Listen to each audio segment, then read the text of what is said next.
Le dernier projet qui va être présenté ce soir n'aura non pas un, mais bien deux porteurs de projet. Ces deux ingénieurs rêveurs sont passionnés par la magie d'une technologie très en vogue aujourd'hui dans les Fab Labs. S'ils n'existaient pas, il faudrait les imprimer. Je vous demande d'accueillir Léopold et Léonard.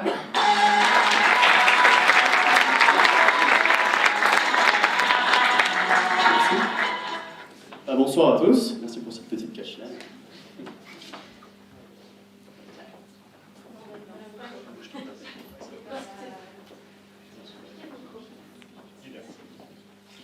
Eh bien, bonjour à tous, moi je m'appelle Léopold et je suis ingénieur.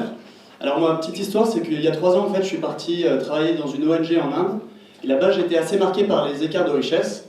Bon, et puis surtout, en fait, qui se traduisaient par des grandes inégalités au niveau de l'accès au système de soins. Et c'est vrai que vous vous baladez, vous êtes en Inde, vous vous baladez, et puis vous trouvez un mendiant, et puis juste en face, en fait, un hôtel flambant neuf, et en fait quasiment vide.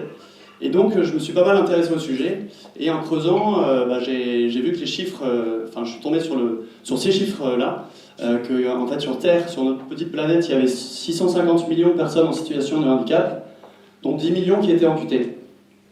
Et en fait, sur ces 10 millions de personnes amputées, il y en a 80% qui vivent dans des pays émergents. Et bonsoir à tous, je m'appelle Léonard et pendant que Léopold vadrouillait sous le soleil indien, j'avais déjà les mains dans le cambouis puisque je travaillais au développement d'une imprimante 3D telle que vous ne pouvez pas la voir derrière moi, mais que vous devriez pouvoir voir. C'est un conseil pour le cocktail.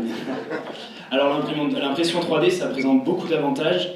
Ce qui nous intéresse pour ce projet, c'est que ça va permettre de produire sur mesure avec des machines, des imprimantes 3D qui sont peu coûteuses, faciles d'utilisation et extrêmement légères.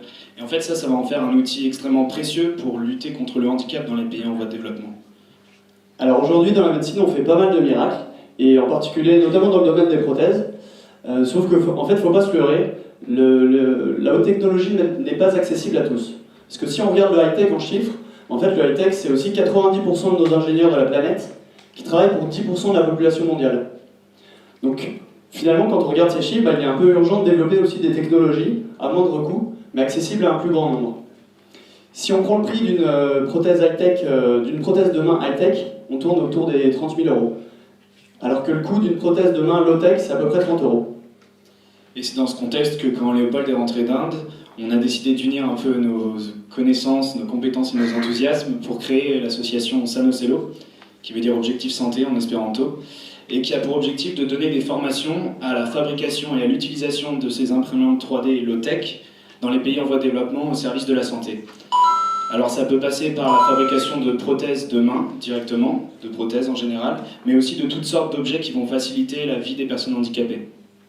Alors on a pour objectif de former des partenaires académiques et des entrepreneurs sociaux pour viser de développer l'activité économique dans ces zones-là, de faciliter l'accès à la santé et de promouvoir...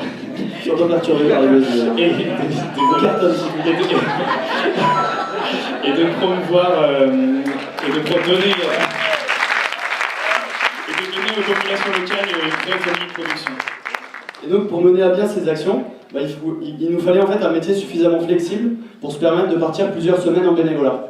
Et en fait, c'est pour cette raison qu'on a monté notre entreprise 3D Cello, qui accompagne en fait les professionnels dans la transition numérique.